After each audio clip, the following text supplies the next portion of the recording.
Hello दोस्तों, बहुत बहुत स्वागत है आप सभी का तुल्यारेस ऑनलाइन क्लासेज में। दोस्तों, इस वीडियो में हम बात करने वाले हैं राजस्थान के जल संसाधन के विषय में। यानी कि हम पढ़ेंगे राजस्थान की नदियां, और वो सारी की सारी नदियां अपने एक ही वीडियो में डिस्कस करने वाले हैं। दोस्तों, ये जो टॉपिक है वो आपके रीट एसएसटी का ही टॉपिक है। राजस्थान के भूगोल में यहाँ आप देख सकते हैं दोस्तों, अपवाह प्रणाली, यही टॉपिक है जो हमें यहाँ पर डिस्कस करने वाला है दोस्तों। तो दोस्तों, वैसे तो ये जो आपका राजस्थान की नदियां टॉपिक है उसको आप कितना भी पढ़ सकते हैं और कितना भी पढ़ाया जा सकता है दोस्तों, बहुत ही ज़्यादा विस्तृत है।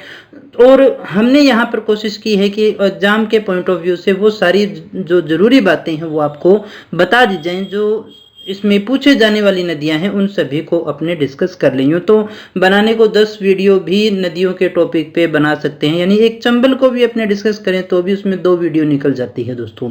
तो हमने यहाँ पर कोशिश की है कि आप जल्दी से इसमें रिवीजन कर सकें और सारी जो इंपॉर्टेंट बातें हैं वो इसमें आ जाएं दोस्तों। तो चलिएगा शुरू करें आज की क्लास को। हम बात करते हैं राजस्थान की नदियों को।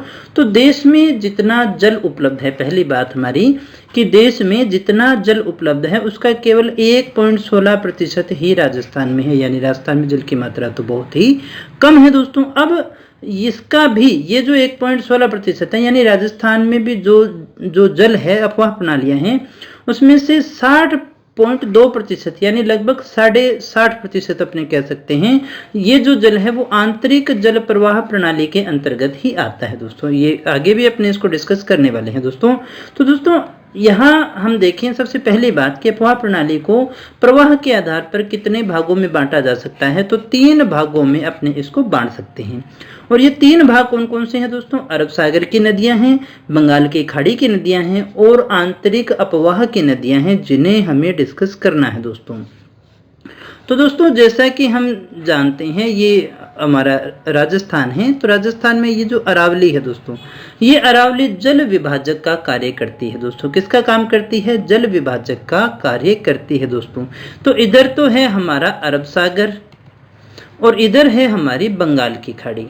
तो इससे निकल करके इधर जाने वाली जो हमारी नदियां हैं वो अरब सागर में जाती हैं और इधर वाली बंगाल की खाड़ी में जाती हैं। सीधे बंगाल की खाड़ी में नहीं जाती, ये यमुना से मिल करके जाती है दोस्तों। तो ये यहाँ से यमुना में जाएगी और यमुना फिर आगे बंगाल की खाड़ी में जाती है। तो इसलिए अपने इसको बंगाल की खाड़ी की ओर जाने वाली नदियाँ कहते हैं। कुछ नदियाँ ऐसी हैं जो राजस्थान में ही विलीन हो जाती हैं, राजस्थान में बहती हैं, जिन्हें अपने आंतरिक अपवाह की नदियाँ भी कहते हैं दोस्तों। तो अरब सागर की जो नदियां हैं वो कितना प्रतिशत है? वो दोस्तों 17% जल लेकर के बैठी हैं। बंगाल की खाड़ी की नदियां 23% है और सबसे ज्यादा जो किसमें आता है? आंतरिक अपवाह प्रणाली की नदियों में आता है दोस्तों। मोस्ट ऑफ कई बार तो एक क्वेश्चन आपका यहीं से पूछा जा सकता है। आगे बढ़ते हैं हम, और आगे बढ़ते हुए हम सबसे पहले देख लेते हैं कि राजस्थान की जो अपवाह प्रणालियां हैं उसमें कौन कौन सी नदियां हैं और जिन्हें हमें पढ़ना है दोस्तों। दोस्तों, थोड़ा छोटा लिखा हुआ है तो थोड़ी वीडियो की क्वालिटी को एक बार आप बढ़ा करके देखेंगे तो सारा कुछ दिखाई दे जाएगा आपको। तो यहाँ सबसे पहले हम डिस्कस करें अरब सागर की नदियों को। यानी अरब सागर की ओर जाने वाली जो नदियां हैं हमारी, वो 2 जगह जाकर के गिरती है। एक बंगाल कच्छ की खाड़ी है और एक खंबात की खाड़ी है। कच्छ की खाड़ी में जाने वाली नदियां हैं, एक तो लूणी और एक आती है हमारी पश्चिमी बनास। लूणी से मिलने वाली नदियों में सरस्वती, जोजड़ी, लीलड़ी, सूकड़ी, बांडी और जवाई। जवाई की नदियां हैं खारी, बांडी और सागी। पश्चिमी बनास में एक नदी आती है सीपू। तो ये हमें यहाँ पर इतनी सारी नदियों को डिस्कस करना है। फिर देखिएगा दूसरा पार्ट हमारा है खंबात की खाड़ी। खंबात की खाड़ी में एक साबरमती है और एक माही नदी है। साबरमती के साथ में है हथमती, मेशवा, ये मेशवा है दोस्तों, वाकल है, माजम है, वेतरक है, सेई नदी है। माही की सहायक नदियां जो इसके साथ में मिलती हैं, अनास है, चाप है, मोरेन है, इरू है, लाखन है, सोम है, जाखम है। ये काफी इंपॉर्टेंट है, यहाँ से आपसे क्वेश्चन पूछा जाता है दोस्तों। फिर हम बात करें बंगाल की खाड़ी की ओर जाने वाली नदियां, तो ये यमुना की बात अपने कर रहे हैं। तो इसमें बाणगंगा है, गंभीर है, पार्वती है, चंबल है दोस्तों। चंबल में देखिएगा कुराल है, बनास है, बामनी है, पार्वती है, एक हमारी काली सिंध रह जाती है। और बनास के साथ में जो है चंद्रभागा है, कोठारी, खारी, मानसी, मोरेल, बेड़च और मैनाल। इनको आगे भी अपने डिस्कस करने वाले हैं दोस्तों। और आंतरिक प्रवाह की जो हमारी नदियां हैं, 3 नंबर हमारी कौन सी रहेगी दोस्तों? आंतरिक प्रवाह की जो नदियां उसमें गग्गर है, कांतली है, काकनी है, साबी है, मेंथा है, रूपारेल है दोस्तों, एक रूपनगढ़ भी है। तो ये मेंथा है, इसको थोड़ा ध्यान से देख लीजिएगा दोस्तों। तो यहाँ हमें जो डिस्कस करना है, यानी हमें याद कौन सी करनी है दोस्तों, वो मैं आपको बता देता हूँ। जो आपके क्वेश्चन आते हैं, एक तो लूनी नदी में से आता है, ये आपको अच्छे से याद करनी है दोस्तों। फिर आपकी आती है माही नदी, ये आपको अच्छे से याद करनी है। फिर आती है आपकी चंबल नदी, इसके साथ में आपकी आती है बनास नदी, एक आती है आपकी काली सिंध नदी। ये जो नदियां हैं ये आपसे सबसे ज़्यादा परीक्षा में पूछी जाती है दोस्तों। इसके अलावा आप अगर लेना चाहें तो एक साबरमती को भी ले सकते हैं, बाकी क्वेश्चन तो आपका इन्हीं में से पुटअप हो जाता है। इसके अलावा एक घग्गर नदी है, यहाँ से क्वेश्चन पूछा जाता है तो इतना आसान होता है कि आप आराम से निकाल सकते हैं दोस्तों। अब दोस्तों ये मैं आपको बता दूं कि क्वेश्चन यहाँ से आपसे किस प्रकार से पूछा जा सकता है। पहला क्वेश्चन तो आपका यही बनता है, निम्न में से कौन सी नदी अरब सागर की ओर जाने वाली है या कौन सी बंगाल की खाड़ी की ओर जाने वाली है या नहीं है, ऑप्शन के हिसाब से पूछ लेता है दोस्तों। या किसी नदी का उद्गम स्थल पूछ लिया, कौन सी नदी कहाँ पर मिलती है, संगम कहाँ है, इस प्रकार के प्रश्न आपसे पूछे जा सकते हैं दोस्तों। ऐसे नहीं पूछता कि वो नदी पहले देखिए चित्तौड़गढ़ से निकली, फिर वो उदयपुर में चली गई, फिर वो बांसवाड़ा में, फिर वो राजसमंद में, ऐसे क्वेश्चन नहीं पूछता है दोस्तों। उनमें आपको दिमाग खर्च नहीं करना है। इस टॉपिक में जितना आप लिमिटेड रहोगे उतना ही फायदे में रहोगे दोस्तों, अन्यथा सारा राजस्थान का भूगोल एक तरफ है और एक तरफ आप नदियों को लेकर के बैठ जाइएगा दोस्तों। फिर भी मैं ये कह सकता हूँ याद उनमें से कुछ भी नहीं होने वाला है, सारा मामला कंफ्यूजन में ही रहता है। तो चलिएगा शुरू करते हैं एक एक करके और बात करते हैं सबसे पहले नदियों के अपवाह क्षेत्र के विषय में। तो आंतरिक प्रवाह क्रम में ये हमारा अपने डिस्कस कर चुके हैं। चंबल नदी 20.90%, लूणीवाड़ा 10.40% है, माही नदी, और यहाँ से आरएस वगैरह का लेवल हो तो ये क्वेश्चन आपसे पूछा जा सकता है। स्क्रीनशॉट ले लीजिएगा वरना आपको पीडीएफ भी मिलने वाली है दोस्तों, वहाँ से भी आप अच्छे से पढ़ सकेंगे। ई बुक आपको मिलेगी इसकी जिसमें आप पढ़ पाएंगे दोस्तों। तो दोस्तों इसके बाद में बस यहाँ कुछ याद करने वाला नहीं था। ये हमारा राजस्थान का अपवाह तंत्र है दोस्तों। ये हमारी कांतली है, ये घग्गर नदी है, ये साबी आप देख सकते हैं, ये बाणगंगा है, ये मोरेल, ये हमारी चंबल नदी दोस्तों। इसमें देखिएगा बामनी नदी है, पार्वती नदी है, ये हमारी बनास नदी का अपवाह क्षेत्र रह गया, ये हमारी लूनी नदी का क्षेत्र रह गया। तो ये आराम से आपका डिस्कस करने का, ये हमारा ये जो एरिया है ना, ये अंतः प्रवाह का एरिया रह गया। कौन सा एरिया रह गया दोस्तों? ये अंतः प्रवाह का। और ये जो हमारा एरिया रह गया दोस्तों, ये एरिया जो हमारा रह गया ये वाला, ये अरब सागरीय रह गया। और ये जो हमारा बाकी बच गया इधर वाला, ये रह गया बंगाल की खाड़ी वाला। इस प्रकार से तीन भागों में अपने जो हमारा प्रवाह है उस क्षेत्र को अपने बांटते हैं दोस्तों। एक एक करके देखते हैं नदियों को। तो सबसे पहले हम बात कर लेते हैं अरब सागर की नदियों को, और उसमें सबसे पहले आती है हमारी माही नदी। तो दोस्तों माही नदी का उद्गम कहाँ से होता है? मध्य प्रदेश में अमरोरू के निकट सरदारपुरा में मेहद झील से होता है। कौन सी झील से होता है दोस्तों? मेहद झील से। कहाँ से होता है? एमपी से होता है, यानी राजस्थान की नदी का उद्गम राजस्थान में नहीं होता है। इसे राजस्थान में यह बांसवाड़ा के खांदू गांव से प्रवेश करती है दोस्तों। कहाँ से प्रवेश करती है ये पूछा जा सकता है। बांसवाड़ा के खांदू गांव से प्रवेश करती है। बांसवाड़ा, प्रतापगढ़ और डूंगरपुर की सीमा पर बहने के बाद में ये अपना जल खंबात की खाड़ी या केम्बे की खाड़ी में डाल देती है। तो यहाँ पर आपको याद रखना है कहाँ से निकलती है? अमरूरू की पहाड़ियों से, मेहद झील से, एमपी से निकलती है और खंबात की खाड़ी में गिर जाती है दोस्तों। लास्ट अपना डूंगरपुर की सीमा पे बहती है। अब इसमें जो हमें कुछ और चीज़ें याद करनी है, राजस्थान में जो इसकी लंबाई है वो 171 है। कर्क रेखा को ये 2 बार काटती है क्योंकि ये राजस्थान का हमारा अंतिम छोर इस प्रकार से आती है और इस प्रकार से वापस लौट जाती है दोस्तों।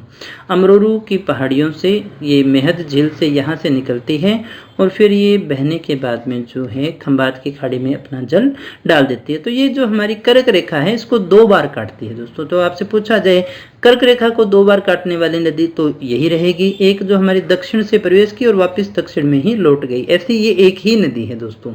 तो कर्क रेखा को 2 बार काटने वाली नदी हम इसे कहते हैं। माही नदी को और क्या कहा जाता है दोस्तों? माही नदी को आदिवासियों की गंगा कहते हैं, बागड़ की गंगा कहते हैं और दक्षिण राजस्थान के स्वर्ण रेखा के नाम से भी जानते हैं दोस्तों। एक यहाँ सुजलाम सुफलाम क्रांति है, उसका संबंध भी माही नदी के साथ में ही है। इस पर देखिएगा माही बजाज सागर बांध बना हुआ है। कौन सा बांध है दोस्तों? कौन सी परियोजना है? माही बजाज सागर परियोजना है जो राजस्थान और गुजरात की संयुक्त परियोजना है। अब हमें यहाँ याद क्या करना है? कहाँ से निकलती है तो याद हो चुका होगा, मेहद झील, अमरूरू के पहाड़ियाँ, एमपी से। राजस्थान में कहाँ से प्रवेश करती है? बांसवाड़ा के खांडू से प्रवेश करती हैं। फिर कहाँ कहाँ बही? बांसवाड़ा, प्रतापगढ़, डूंगरपुर की सीमा पर बही और खंभात की खाड़ी में अपना जल ये डाल देती है। राज्य में 171 किलोमीटर ही है और कर्क रेखा को ये 2 बार काटने वाली नदी है। कर्क रेखा को कितनी बार काटती है? 2 बार। क्वेश्चन आपसे पूछा जा सकता है। आदिवासियों की गंगा किसे कहते हैं? बागड़ की गंगा किसे कहते हैं? दक्षिण राजस्थान की स्वर्ण रेखा किसे कहते हैं? तो यही हमारा आंसर होगा दोस्तों। माही बजाज सागर कौन सी नदी पे बना हुआ है? तो इसी पे बना हुआ है और ये राजस्थान और गुजरात की एक संयुक्त परियोजना अपने मानते हैं दोस्तों। सोम, माही, जाखम, तो दोस्तों ये भी प्रश्न आपसे पूछा जाता है। सोम, माही और जाखम ये तीनों नदियों का त्रिवेणी संगम कहाँ है? नवाटापुरा, डूंगरपुर में है दोस्तों। कहाँ पर है? डूंगरपुर में है। गुजरात में पंचमहल के रामपुर के नजदीक माही नदी पर कडाना बांध भी बना हुआ है। कडाना बांध किस नदी पर है दोस्तों? माही नदी पर ही बना हुआ है, गुजरात में बना हुआ है। ये 12मासी नदी है, हमेशा बहती रहती है। माही की सहायक नदियों की बात करें, सोम, जाखम, अनास, चाप, हरण, मोरेन, एराव है। यहाँ जो आपसे प्रश्न पूछा जा सकता है वो ये हो सकता है कि निम्न में से कौन सी नदी माही की सहायक नदी है या नहीं है दोस्तों, ऐसा प्रश्न आपसे पूछा जा सकता है। तो यहाँ थोड़ा सा मानचित्र में भी अपने इसको देख लेते हैं दोस्तों, ताकि आप समझ पाएँ। ये अमरोरू की पहाड़ियों मेहद झील से निकलती है। फिर देखिएगा खांडू बांसवाड़ा से ये राजस्थान में प्रवेश करती है। इरी नदी यहाँ पर मिलती है इसमें, और फिर माही बजाज सागर बांध भी बना हुआ है दोस्तों। तो ये हमारा बेणेश्वर धाम हो गया, नेवाटापुरा, जहाँ अभी अपने बात कर रहे थे। ये सोम है, ये जाखम है और ये कौन सी रहेगी? ये हमारी माही नदी है। तीनों का संगम यहाँ पर होता है दोस्तों। फिर इसके बाद में गलियाकोट है, जहाँ पर अनास नदी ये हमारे नीचे से आ रही है दोस्तों। ये हमारा गुजरात रह गया, जिसकी अपने अभी बात कर रहे थे। कौन सा बांध बना हुआ है? कडाना बांध जो है वो इसमें बना हुआ है दोस्तों। फिर ये अपना जल जो है वो खंभात की खाड़ी में डाल देती है। मैप को 1-2 बार देखोगे तो याद रह जाएगा दोस्तों। बाकी ये नदी हार्ड नहीं है। कुछ छोटी नदियां हैं इसकी सहायक नदियां, उसकी बात कर लेते हैं। सोम नदी, सोम नदी का उद्गम कहाँ से होता है? उदयपुर के ऋषभ देव के निकट बाबलवाड़ा के जंगलों में बिछामेड़ नामक स्थान से होता है। कहाँ से होता है दोस्तों? बिछामेड़ा नामक स्थान से होता है। कहाँ कहाँ बहती है? उदयपुर और डूंगरपुर में बहने के बाद में नवाटापुरा डूंगरपुर में ही माही नदी में मिल जाती है। अभी हमने इसकी बात भी की थी दोस्तों। अगर आपसे पूछा जाए फुलवारी की नाल से कौन सी नदी निकलती है, तो सोम नदी जो है वो फुलवारी की नाल उदयपुर से निकलती है दोस्तों। तो कहाँ से निकलती है? ये ऋषभ देव के निकट जो है बिछामेड़ा से निकलती है, उदयपुर से। आगे अगली नदी की अपनी बात करते हैं, जाखम नदी। जाखम नदी का प्रतापगढ़ में छोटी सादड़ी से, ये याद रखिएगा, कहाँ से होता है? जाखम नदी का उद्गम छोटी सादड़ी से होता है। छोटी सादड़ी में भंवर माता की पहाड़ियां हैं, वहां से होता है। ये प्रतापगढ़ में बहती है, डूंगरपुर में बहती है और डूंगरपुर में नोखर बिलूरा गांव के निकट सोम नदी में मिल जाती है। कौन सी नदी में मिलती है दोस्तों? सोम नदी में ये मिल जाती है दोस्तों। यहाँ एक याद रखने की बात यह है कि ये सीता माता अभयारण्य से बहती है। कौन से अभयारण्य से बहती है? सीता माता अभयारण्य से बहती है। प्रतापगढ़ में इस पर बांध बना हुआ है दोस्तों। कौन सा बांध बना हुआ है? जाखम नदी पर जाखम बांध जो है वो इसी पर बना हुआ है दोस्तों। और ये राज्य का सबसे ऊंचा बांध है। जाखम बांध कौन सा है दोस्तों? जाखम वो बांध है जो राजस्थान का सबसे ऊंचा बांध है दोस्तों। तो जाखम नदी कहाँ से निकलती है? प्रतापगढ़ में छोटी सादड़ी में भंवर माता की पहाड़ियां हैं, वहां से निकलती है। सीता माता अभयारण्य से भी बहती है। इस पर जाखम बांध बना हुआ है, जो राजस्थान का सबसे ऊंचा बांध माना जाता है दोस्तों। फिर हम बात करते हैं चाप नदी। चाप नदी कहाँ से निकलती है? बांसवाड़ा में कालिंजरा की पहाड़ियों से निकलती है, बांसवाड़ा में बहती है और बांसवाड़ा में माही नदी में मिल जाती है। माही की ही सहायक नदी है। अनास नदी, अनास नदी एमपी के आम्बेर गांव से निकलती है और भेलेड़ा गांव बांसवेड़ा से राजस्थान में प्रवेश करती है। गलियाकोट के निकट यह माही में मिल जाती है। हमने इसको मानचित्र में भी देखा था। इसकी मुख्य सहायक नदी है, उसका नाम है हरन। इसके बाद में दोस्तों एराव नदी है, ये प्रतापगढ़ से निकलती है। कहाँ से निकलती है दोस्तों? प्रतापगढ़ से और बांसवाड़ा में माही में मिल जाती है। तो ये सारी की सारी कौन सी नदियाँ थी दोस्तों? ये माही की सहायक नदियाँ हैं, ये आपको अच्छे से याद करनी है। फिर हम अगली नदी की बात कर लेते हैं, लूणी नदी दोस्तों। ये भी हमारी काफ़ी इंपॉर्टेंट है। इसे मारवाड़ की गंगा भी कहते हैं। और क्या कहते हैं दोस्तों? हम इसे मारवाड़ की गंगा कहते हैं। और इसका प्राचीन नाम क्या है दोस्तों? इसका प्राचीन नाम है लवणवती। इसे प्राचीन काल में क्या कहते थे? लवणवती कहते थे। अब आपसे पूछा जाए लूणी का उद्गम कहाँ से होता है, तो नाग पहाड़ी अजमेर से होता है, सागरमती के रूप में। किस रूप में होता है दोस्तों? सागरमती के रूप में होता है, अजमेर में नाग पहाड़ियों से। ये पुष्कर की पहाड़ियों से निकलती है, निकल कर आई नदी यह सरस्वती से गोविंदगढ़ में मिलने के बाद में लूणी कहलाती है दोस्तों। पुष्कर की पहाड़ियों से निकलती है और फिर सरस्वती से ये मिलती है गोविंदगढ़ अजमेर में। कहाँ मिलती है दोस्तों? गोविंदगढ़ अजमेर में मिलती है और उसके बाद में ये क्या कहलाती है? ये लूणी कहलाती है दोस्तों। लूणी नदी कहाँ कहाँ बहती है? अजमेर, नागौर, पाली, जोधपुर, बाड़मेर और जालौर में बहती है। ये याद रहे तो ठीक है, ज़्यादा दोस्तों इसमें टेंशन लेने की आवश्यकता नहीं है। इसकी सबसे ज़्यादा लंबाई जो है वो बाड़मेर में है, जबकि न्यूनतम लंबाई इसकी कहाँ है दोस्तों? जालौर में है। अब इसका उद्गम स्थल यानी जहाँ से ये उद्गम होता है और वहाँ से लेकर के बालोतरा तक तो इसका पानी मीठा रहता है और बालोतरा के बाद में इसका पानी खारा हो जाता है दोस्तों। इसलिए इस नदी को क्या कहा जाता है? आधी खारी और आधी मीठी नदी। अगर आपसे पूछा जाए आधी खारी आधी मीठी नदी कौन सी है, तो वो होगी आपकी लूणी नदी दोस्तों। लूणी की सहायक नदी जोजड़ी ये एकमात्र नदी ऐसी है जो लूणी में दाईं ओर से मिलती है। किधर से मिलती है दोस्तों? ये जो है वो दाईं ओर से मिलने वाली एकमात्र नदी है, इसलिए क्वेश्चन भी आता है। और इसका उद्गम अरावली की पहाड़ियों से नहीं होता है, इसलिए भी इम्पोर्टेंट है दोस्तों। लूणी की सहायक नदियां हैं सागी, बांडी, जोजड़ी, मीठड़ी, लीलड़ी, जवाई, सूकड़ी, खारी है। और जालौर में लूणी के बहाव क्षेत्र को, जालौर के अंदर हम लूणी का जो बहाव क्षेत्र है उसे क्या कहते हैं? रेल या नाडा कहते हैं। क्या कहते हैं दोस्तों? इसे अपने रेल या नाडा कहते हैं दोस्तों। तो यहाँ लूणी नदी में क्या याद रखना है? एक तो कि इसका जो उद्गम होता है दोस्तों वो कहाँ से होता है? उद्गम कहाँ से होता है? नाग पहाड़ी से होता है। पुष्कर की पहाड़ियों से बहती है। गोविंदगढ़ में सरस्वती से मिलने के बाद में ये लूणी कहलाती है। और इसका सबसे ज़्यादा लंबाई जो है वो बाड़मेर में और सबसे कम जो है वो जालौर में है। और जालौर में ही इसके बहाव को अपने रेल या नाडा कहते हैं दोस्तों।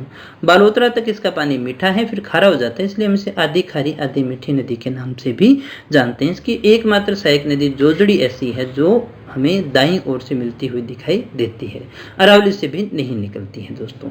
इसलिए ये क्वेश्चन अच्छे क्वेश्चन हैं, परीक्षा में आ जाते हैं, आप यहाँ पर देख सकते हैं दोस्तों। तो दोस्तों ये सरस्वती है और ये सागरमती है, नाग पहाड़ियों से ये देखिए निकलती है। गोविंदपुरा की अभी हमने बात भी की थी, वहाँ पर ये मिलने के बाद में जो है वो क्या कहलाती है? फिर ये लूणी नदी कहलाती है। इसमें देखिएगा मीठड़ी है, बांडी है, सूकड़ी है, जवाई है। और ऊपर से देखिएगा मिलने वाली नदी कौन सी थी जिसकी हमने अभी बात की थी? सिर्फ एक मात्र ऐसी नदी थी जोजड़ी, जो ऊपर से आकर के मिलती है दोस्तों, दाईं ओर से मिलती है। इसके सहायक नदियों को आप इस प्रकार से याद रख सकते हैं: मिली, सासू, जो, जवाई, मीठड़ी, लीलड़ी, सागी, सूकड़ी, जोजड़ी और जवाई, है ना।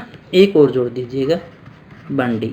इसको आप किसी तरह से बना लीजिएगा, मिली सासू बांडी जो जवाई को, है ना, जवाई को मिली सासू जो थी बांडी। इसको किसी भी प्रकार से आप बना सकते हैं ना। तो घूम फिर करके सासू यहाँ पर इम्पोर्टेंट हो जाती है, सासू भी है और यहाँ पे जवाई भी है ना, सासू है तो जवाई भी होगा, इसलिए हमने इसको साथ में ले लिया। फिर ये आकर के कच्छ के रण में विलीन हो जाती है दोस्तों। बात करते हैं अगली नदी की। अगली हमारी नदी है बांडी नदी, जो इसकी सहायक नदी है। इसका उद्गम पाली में हेमावास नामक स्थान से होता है। कहाँ से होता है बांडी का? पाली में हेमावास नामक स्थान से होता है। पाली जोधपुर में बहती हुई लाखर गांव में पाली के निकट लूणी में मिल जाती है दोस्तों। मीठड़ी नदी जो है इसका उद्गम स्थल पाली में अरावली की पहाड़ियों से होता है। जोजड़ी नदी है, इसका उद्गम नागौर के पांडलू गांव से होता है और जसवंत सागर जोधपुरा के निकट लूणी में मिल जाती है। सूकड़ी नदी, इसका उद्गम जो है देसूरी पाली से होता है। देसूरी की नाल है ना, नाम सुना होगा, पाली से होता है। तो और ये समदड़ी बाड़मेर के निकट आकर के लूणी में मिल जाती है दोस्तों। जालौर में बांकली गांव में सूकड़ी पर एक बांध बना हुआ है जिसका नाम है बांकली बांध। बांकली बांध किस नदी पर बना हुआ है? सूकड़ी नदी पर, बांकली गांव में। फिर अपने बात करते हैं जवाई नदी की। इसका उद्गम पाली में बाली तहसील के गोरिया गांव से होता है और ये सिवाना बाड़मेर के निकट लूणी में मिल जाती हैं दोस्तों। तो ये सभी लूणी की सहायक नदियां हैं। मिली, सासू, जो, जवाई, इसको याद रखिएगा दोस्तों, डेफिनेट यहाँ से क्वेश्चन आता है। लूणी की सहायक नदियां परीक्षा में सबसे ज्यादा पूछी जाती हैं दोस्तों, इसीलिए मैं बार बार आप पे जोर दे रहा हूँ। ट्रिक वैसे मैं बहुत कम बताता हूँ, जो जरूरी है वही आपको बताई जाती है। साबरमती नदी की बात करते हैं दोस्तों। इसके अलावा कुछ अन्य नदियां हैं। साबरमती जो नदी है उदयपुर में जाडोल में पादरला गांव से होता है। इसका उद्गम, कुल लंबाई इसकी 416 है। राजस्थान में इसकी लंबाई 45 किलोमीटर ही है। लेकिन ये गुजरात की मुख्य नदी है दोस्तों। आपने साबरमती के संत तूने कर दिया कमाल, है ना, तो साबरमती का नाम आपने गुजरात में ही सुना होगा, वहीं की मुख्य नदी है दोस्तों। वाकल नदी, इसका उद्गम जो है उदयपुर में गोरा गांव की पहाड़ियों से होता है। यह भी गुजरात में जाके साबरमती से मिल जाती है दोस्तों। पश्चिमी बनास नदी, इसका उद्गम सिरोही में सानवारा की पहाड़ियों से होता है। यह कच्छ के रण में विलीन हो जाती है। इसे छोटी बनास के नाम से भी जानते हैं, पश्चिमी बनास कहीं या फिर छोटी बनास कहीं दोस्तों। फिर अपने आ जाते हैं अगले चरण के अंदर बंगाल की खाड़ी की जो नदियां हैं उनके विषय में। तो बंगाल की खाड़ी में आती है हमारी चंबल नदी, सबसे ज़्यादा इंपॉर्टेंट है, राजस्थान की सबसे लंबी नदी। अगर आपसे पूछा जाए राजस्थान की सबसे लंबी नदी तो ये रह जाएगी, पूछा जाए राजस्थान में सबसे लंबी नदी तो रह जाएगी बनास। ये अच्छे से याद रखिएगा, क्योंकि राजस्थान की इसलिए कहा, राजस्थान से उद्गम नहीं होता। बनास नदी राजस्थान में बहती है, इसलिए अपने इसको कह देते हैं दोस्तों। तो सबसे पहली बात, चंबल नदी का उद्गम होता है जनापाव पहाड़ी एमपी से। कहाँ से हुआ दोस्तों? जनापाव की पहाड़ियाँ एमपी से इसका जन्म होता है, उद्गम होता है दोस्तों। राजस्थान में यह 84गढ़ चित्तौड़गढ़ से प्रवेश करती है। राजस्थान में कहाँ से प्रवेश किया? 84गढ़ से। 6 जिलों में ये बहती है दोस्तों। और मुरादगंज इटावा मध्य प्रदेश में यह जमुना में मिल जाती है। उसके बाद में दोस्तों बंगाल की खाड़ी में चली जाती है। कुल लंबाई 966 है, जिसमें से राजस्थान में 135 है। 84गढ़ के निकट यह चूलिया जलप्रपात बनाती है दोस्तों, जो कितना ऊंचा है? 18 मीटर ऊंचा है। यहाँ से आपसे प्रश्न पूछा जाता है, चूलिया जलप्रपात जो है वो कौन सी नदी पर बना हुआ है? तो कौन सी पे बना हुआ है दोस्तों? चूलिया जलप्रपात जो है वो चंबल नदी पर बना हुआ है। कौन सी नदी पे बना हुआ है? चंबल नदी पर बना हुआ है। और इस पर देखिएगा रावत भाटा चित्तौड़गढ़ में इस पर बांध भी बना हुआ है, जो जल भराव की दृष्टि से राज्य का सबसे बड़ा बांध माना जाता है। कोटा में कोटा बांध है और जवाहर सागर बांध है। कोटा में 2 बांध इस पे बने हुए हैं, कुल 4 बांध इस पे हैं दोस्तों। एक एमपी में है और 3 राजस्थान में आते हैं दोस्तों। तो यहाँ कुछ और बात कर लेते हैं। चंबल नदी सर्वाधिक अवनालिका अपर्दन करती है दोस्तों, इसलिए इसमें सबसे ज़्यादा बीहड़ भी बनते हैं, तो बीहड़ वाली नदी भी कहते हैं इसको। और सबसे ज़्यादा बीहड़ धौलपुर में है दोस्तों। कोटा शहर चंबल नदी के किनारे बसा हुआ। अगर आपसे पूछा जाए चंबल नदी के किनारे बसा हुआ शहर कौन सा है, तो कोटा। इसके सहायक नदी काली सिंध, परवन, आहू, पार्वती, बनास, मांगली, बामनी, निवाज, रेवा, ईज, मेंज और गुंजाली, खूब सारी नदियां हैं जो इसकी सहायक नदियां हैं, जो इसमें कैचमेंट एरिया में आती है, इसमें अपना जल डालती है दोस्तों। तो दोस्तों यहाँ थोड़ा सा मानचित्र के द्वारा भी आप इसको देख सकते हैं। उद्गम जनापाव पहाड़ियों से होता है। फिर ये देखिए गांधी सागर बांध जो आपका एमपी में बना हुआ है। फिर ये 84गढ़ से राजस्थान में प्रवेश करती है चित्तौड़गढ़ में। यहाँ से बामनी नदी इसके अंदर मिल रही है भैंसरोडगढ़ में। फिर राजस्थान में आकर के राणा प्रताप सागर बांध इसमें बना हुआ है। इसके बाद में देखिएगा 2 बांध हमने कोटा की बात की थी, जवाहर सागर और कोटा बैराज, ये 2 बांध जो इसमें बने हुए हैं। इधर से देखिएगा जो इसमें बाएं साइड से जो नदी मिल रही है काली सिंध है, आहू और परवन नदी भी इसके साथ में ही है दोस्तों। यहाँ पालिया गांव है जहाँ पर पार्वती नदी आकर के मिल रही है, जो सीहोर एमपी से आती है। ऊपर रामेश्वरम धाम है जहाँ पर खमनोर से निकलने वाली बनास नदी जो है वो आकर के मिलती है। सीप नदी भी ऊपर से देखो आकर के यहाँ मिल रही है। और लास्ट में मुरादगंज इटावा के पास में जाकर के ये यमुना नदी में मिल जाती है, और यमुना फिर इसको बंगाल की खाड़ी में मिल जाती है दोस्तों। और दोस्तों नदी हमेशा कहते हैं ना, ताल मिले नदी के जल में, नदी मिले सागर में, सागर मिले कौन से जल में, कोई जाने ना। क्यों नहीं जानते भाई? जानते ना, सागर तो कहीं नहीं जाता, सागर तो वहीं रहता है। सागर अपने आप में एक बहुत बड़ी झील होती है दोस्तों।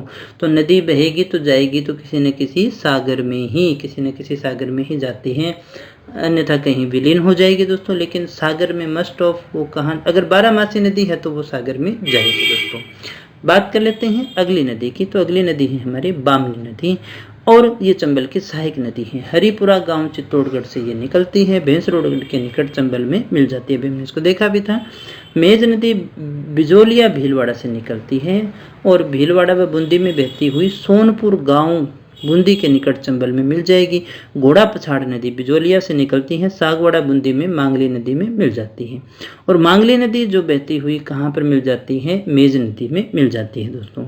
मांगली नदी भीलवाड़ा से निकलकर भीलवाड़ा व बूंदी में बहती हुई बूंदी में 22 खेरा में मेज नदी में मिल जाती है। इस पर भीमलत जलप्रपात बना हुआ है, झरना जो बना हुआ है वो इस पर भीमलत जलप्रपात मांगली नदी पर है दोस्तों। काली सिंध नदी जी कहाँ से निकलती है? मध्य प्रदेश के देवास से निकलती है। गोविंदा गांव झालावाड़ से राजस्थान में ये प्रवेश करती है। झालावाड़, बारां व कोटा में बहती हुई नोनेरा गांव के निकट जो है वो कोटा के निकट चंबल में मिल जाती है। दोस्तों यहाँ पर इन नदियों का चंबल, काली सिंध और बनास, ये जो नदियां हैं ना, नीचे वाली जो नदियां, इनका क्रम भी पूछा जा सकता है। तो इस दाएं और बाएं से इनका क्रम भी आपको याद करना पड़ेगा। दोस्तों ये याद कर लेना, मैप आपको मैंने दिखा दिया, उसका स्क्रीनशॉट ले लीजिएगा, उसको बनाने की कोशिश कीजिएगा दोस्तों। फिर हम बात करते हैं आहू नदी। आहू नदी ये है सुसनेर मध्य प्रदेश से निकलती है, नंदपुर झालावाड़ में जाकर के राजस्थान में प्रवेश करने के बाद में गागरोन के निकट काली सिंध में मिल जाती है। दोस्तों आहू नदी कहाँ मिलती है? झालावाड़ में काली सिंध में मिल जाती है। इस प्रकार से यहाँ पर 3 नदियों का संगम हो जाता है।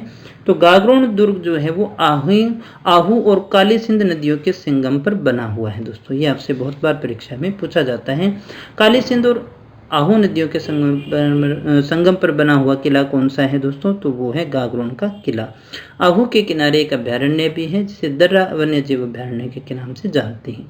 चंद्रभागा नदी ये सेमली गांव झालावाड़ से निकलती है, खाड़िया गांव के निकट काली सिंध में मिल जाती है। दोस्तों परवन नदी ये बहुत बार पूछी जाती है। ये मालवा के पठार से अजनार व घोड़ा पछाड़ के संयुक्त धारा से निकलने के बाद में खरीबोर गांव झालावाड़ से राजस्थान में प्रवेश करती है और फिर रामगढ़ कोटा के निकट परवन नदी काली सिंध में मिल जाती है। तो ये काली सिंध की सहायक नदी है। इसके बाद में दोस्तों पार्वती नदी की बात करते हैं। पार्वती नदी सीहोर, देवास, एमपी से निकलती है, फिर करायहाट, बारां से राजस्थान में प्रवेश करती है। पालिया, सवाई माधोपुर के निकट पार्वती नदी चंबल में मिल जाती है। दोस्तों सवाई माधोपुर में जाकर के किस में मिल जाएगी? चंबल में। इसकी सहायक नदियां रेतीली, अहेली और अंधेरी हैं। पार्वती राजस्थान व मध्य प्रदेश के मध्य 2 बार सीमा बनाती है। अगर आपसे पूछा जाए राजस्थान व मध्य प्रदेश की 2 बार सीमा बनाने वाली नदी कौन सी है, तो वो पार्वती नदी है। दोस्तों फिर अपने बात कर लेते हैं बनास नदी। ये काफ़ी इंपॉर्टेंट है क्योंकि राजस्थान की मुख्य नदी है। दोस्तों ये वर्णाशा के नाम से, वशिष्ठी नदी के नाम से भी जानते हैं। इसे हम वन की आशा भी कहते हैं। वन की आशा पूर्ण बहाव की दृष्टि से, अभी हमने कहा ना, पूर्ण बहाव की दृष्टि से यह राजस्थान की सबसे लंबी नदी है क्योंकि राजस्थान में इसका बहाव सबसे ज़्यादा है। इसकी कुल लंबाई जो है वो 480 किलोमीटर है। इसका उद्गम खमनोर की पहाड़ियाँ राजसमंद से होता है। राजसमंद, चित्तौड़, भीलवाड़ा, अजमेर, टोंक, सवाई माधोपुर में बहती है। उसके बाद में ये रामेश्वरम, सवाई माधोपुर में जाकर के चंबल में मिल जाती है। दोस्तों इसका एक संगम बनता है, त्रिवेणी संगम बनता है। वो कहाँ बनता है? बिंगोद, भीलवाड़ा में, जहाँ बनास, बेड़च और मेनाल आकर के मिलती है। दोस्तों सवाई माधोपुर में इस पर एक बांध बना हुआ है जिसे इसरदा बांध के नाम से हम जानते हैं। दोस्तों राजसमंद में नंदसमंद और टोंक में इस पर बिसलपुर बांध बना हुआ है। टोंक में कौन सा बांध बना हुआ है? बिसलपुर, जो पेयजल के लिए भी काम में लिया जाता है। दोस्तों बनास की मुख्य सहायक नदियां हैं बेड़च, मेनाल, कोठारी, खारी, मानसी, ढील, डाई, सोहदरा, मोरेल और ढूंढ है। इन नामों को आप अच्छे से याद करिएगा। दोस्तों ये हमारी बनास नदी है जिसे आप मानचित्र पे भी देख सकते हैं। खमनोर से निकलती है। नंदसमंद नामक बांध यहाँ बना हुआ है। दोस्तों यहाँ पर देखिएगा कौन सी नदी है? गोकुंदा से निकलने वाली बेड़च नदी जिस पर उदय सागर बांध बना हुआ है। विंध्य पर्वत से गंभीरी नदी निकलती है। चित्तौड़ से देखिएगा मेनाल नदी है, ये भी आ रही है। दोस्तों और इधर दिवेर से निकलने वाली कोठारी नदी है। यहाँ कोठारी नदी पर बना हुआ बांध कौन सा है? मेजा बांध है। ये बिसलपुर टोंक के अंदर कौन सा बांध बना हुआ है? बिसलपुर बांध बना हुआ है। ये खारी नदी है। और ये देखिएगा डाई नदी है। यहाँ पर ये मोरेल नदी है जिस पर मोरेल बांध बना हुआ है। और ये लास्ट में जाकर के ये कहाँ मिल जाती है? ये चंबल में मिल जाती है। दोस्तों इसके बाद में दोस्तों आगे अपनी बात करते हैं मेनाल नदी के विषय में। सहायक नदियां हैं। यह भीलवाड़ा में मांडलगढ़ की पहाड़ियों से निकल करके बिंगोद, भीलवाड़ा में, बनास में मिल जाती है। मांडलगढ़ में इस पर मेनाल प्रपात बना हुआ है। दोस्तों कौन सा प्रपात बना हुआ है? मेनाल प्रपात मेनाल नदी पर बना हुआ है। दोस्तों ये हमारी मेनाल नदी है जिसकी अभी अपने चर्चा कर रहे थे। दोस्तों इसके बाद में दोस्तों बेड़च नदी की बात करें तो बेड़च नदी जो है गोगुंदा की पहाड़ियों से निकलती है। कहाँ से निकलती है? गोगुंदा की पहाड़ियों से। उद्गम स्थल जो है इसका उदय सागर झील तक यह आयड़ और उसके बाद में बेड़च नदी कहलाती है। इसके भी 2 नाम हैं। उद्गम स्थल से लेकर के उदय सागर जब तक आती है वहां तक आयड़ नदी है और उसके आगे ये बेड़च नदी कहलाती है। दोस्तों चित्तौड़ दुर्ग बेड़च व गंभीरी नदी के संगम पर बना हुआ है। चित्तौड़ दुर्ग कहाँ बना हुआ है दोस्तों? बेड़च और गंभीरी नदी के संगम पर बना हुआ है। फिर हम बात करते हैं कोठारी नदी की। ये कहाँ से निकलती है? राजसमंद में दिवेर की पहाड़ियों से निकलती है। फिर भीलवाड़ा में नंदराय के निकट बनास में मिल जाती है दोस्तों। कोठारी नदी कहाँ से निकलती है? राजसमंद में दिवेर की पहाड़ियों से निकलती है और भीलवाड़ा में नंदराय के निकट बनास में मिल जाती है दोस्तों। मांडलगढ़ में इस पर मेजा बांध बना हुआ है। कौन सा बांध बना हुआ है दोस्तों? मेजा बांध बना हुआ है, जो भीलवाड़ा को पेयजल की आपूर्ति करता है। खारी नदी ये राजसमंद में बिजराल की पहाड़ियों से निकलती है। कहाँ से निकलती है? बिजराल से। फिर टोंक में राजमहल देवली के निकट डाई बनास के साथ त्रिवेणी संगम भी बनाती है। ये राजसमंद, भीलवाड़ा और अजमेर में बहती है। अजमेर में इस पर बांध बना हुआ है नारायण सागर। अजमेर में कौन सा बांध बना हुआ है दोस्तों? नारायण सागर बांध इसी पे बना हुआ है। आगे हम बात कर लेते हैं दोस्तों आंतरिक प्रवाह की नदी। अंतिम ये हमारा भाग है घग्गर नदी। तो ये शिवालिक की पहाड़ियों से निकलती हैं। घग्गर नदी कहाँ से निकलती है दोस्तों? शिवालिक की पहाड़ियों में कालका हिमाचल से ये निकलती है। फिर हिमाचल, हरियाणा, राजस्थान के हनुमानगढ़, गंगानगर में बहती हुई फोर्ट अब्बास, बहावलपुर, पाकिस्तान तक जाती है जब इसका पूरा बहाव आता है तो, अन्यथा यही दौरों में ही ये विलीन हो जाती है दोस्तों, अनूपगढ़ के पास में जाकर के।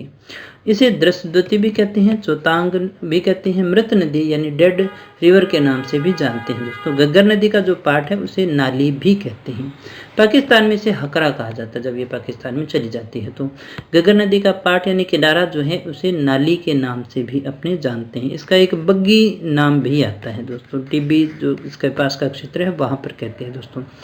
और देखिएगा ये एक ऐसी नदी है जो अपने तट से नीचे है, यानी इसका जो शहर बसा हुआ है वो देखिए नीचे है, इसलिए बाढ़ आती है तो ये कई बार हनुमानगढ़ डूब जाता है दोस्तों। इसके बाद में देखिएगा दोस्तों अगली हमारी नदी है काकनीय नदी या फिर मसूरदी नदी। इसका जो उद्गम स्थल है वो कोटरी गांव जैसलमेर से होता है। कहाँ से होता है दोस्तों? कोटरी गांव जैसलमेर से होता है। ये बुझ झील बनाती है और बुझ झील बनाती हुई मीठा की खाड़ी में गिर जाती है दोस्तों। अब ये मीठा की खाड़ी क्या है दोस्तों? मीठा की खाड़ी नामक ये स्थान है जो कहाँ है? जैसलमेर में है। जैसलमेर में मीठा खाड़ी नामक एक स्थान है जहाँ पर जाकर के ये जमीन में ही विलुप्त हो जाती है दोस्तों। तो इसको याद रखिएगा दोस्तों। काकनी जो हमारी नदी है इस पर एक कागजी गणेश का मंदिर भी बना हुआ है। कौन से गणेश का? कागजी गणेश का मंदिर भी इसी के ऊपर बना हुआ है दोस्तों। आप इसको इस तरह से याद रखिएगा, अगर आपसे पूछा जाए ना आंतरिक प्रवाह की सबसे छोटी या फिर सबसे कम लंबी नदी कौन सी है तो यही है। इसकी लंबाई मात्र 17 किमी है दोस्तों। कितने किलोमीटर है ये? 17 किलोमीटर ही लंबी है, तो इसको आप अच्छे से याद रखिएगा दोस्तों। इसके बाद में अगली हमारी जो नदी आती है कांतली नदी है।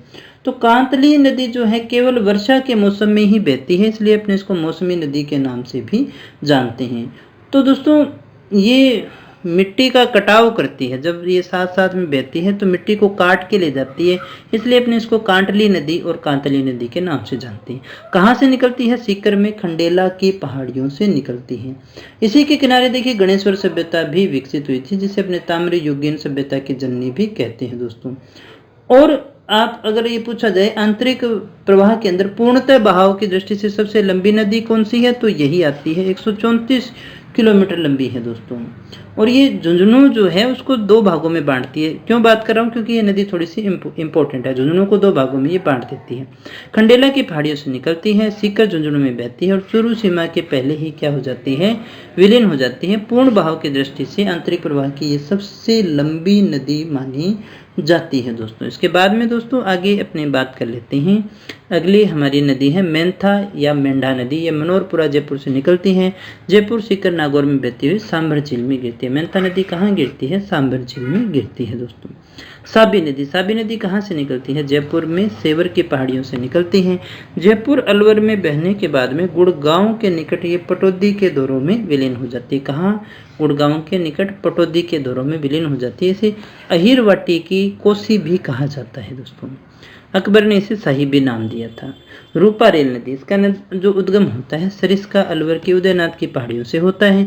अलवर भरतपुर में बहती है और भरतपुर के कुशल गांव में जाकर के ये विलीन हो जाती है दोस्तों। तो दोस्तों ये हमारी मुख्य नदियां थी। नदियों से जुड़े कुछ इंपॉर्टेंट फैक्ट हैं जिनके विषय में अपन डिस्कस कर लेते हैं। अजमेर एकमात्र ऐसा जिला है जहाँ से तीनों प्रकार के अफवाह तंत्र बहते हैं। लूणी, डाई, रूपारेल नदी यहाँ से निकलती है दोस्तों। ये एक ऐसा जिला है जहाँ से तीनों प्रकार की अफवाह प्रणालियाँ बहती हैं। तो यहाँ एक और फैक्ट अपने देख लेते हैं। उदयपुर में अरब सागरीय और बंगाल की खाड़ी का अपवाह क्षेत्र है, दोनों ही अपवाह क्षेत्र यहाँ से है। तीनों कहाँ है? अजमेर में है। दो कहाँ है? उदयपुर में है। जयपुर में बंगाल की खाड़ी व आंतरिक अपवाह है, ये दो यहाँ भी है, लेकिन यहाँ पर बंगाल की खाड़ी और आंतरिक अपवाह है। चूरू और बीकानेर में किसी प्रकार की कोई नदी नहीं है। ये क्वेश्चन आपसे बहुत बार पूछा जा सकता है दोस्तों। इसके बाद में दोस्तों सर्वाधिक नदियों वाला संभाग पूछा जाए तो कोटा है। कौन सा है? कोटा है दोस्तों। सर्वाधिक नदियां जो हैं वो चित्तौड़ और उसके बाद में झालावाड़ में है। तो दोस्तों ये थे हमारी राजस्थान की प्रमुख नदियां, जिसको अपने पूरे अच्छे से डिस्कस कर चुके हैं। सारे इंपॉर्टेंट फैक्ट हमने देख लिए दोस्तों अगर आप रेगुलर अपडेट चाहते हैं, पीडीएफ चाहते हैं, तो आप हमारे टेलीग्राम चैनल को ज्वाइन कर लीजिएगा, जहां पर आपको निरंतर इन्फॉर्मेशन मिलती रहती है। या फिर आप हमारे एंड्रॉयड एप्लीकेशन को भी डाउनलोड कीजिएगा, जहां पर आपको बहुत सारे रीड के टेस्ट सीरीज जो हैं वो फ्री ऑफ कॉस्ट अवेलेबल करवाए जा रही हैं। तो दोस्तों ये थी हमारी आज की क्लास। उम्मीद करता हूँ आपको अच्छी लगी होगी। अगर अच्छी लगी है, सच में आपने कुछ सीखा है, उपयोगी है, तो इसे लाइक जरूर करना, दोस्तों के साथ में शेयर जरूर करना, और हाँ, चैनल को सब्सक्राइब कर लेना, क्योंकि रीड का पूरा कार्यक्रम आपको केवल यहीं पर मिलने वाला है दोस्तों। तो मिलते हैं नेक्स्ट वीडियो में, तब तक बने रहे हमारे साथ। Thank you very much.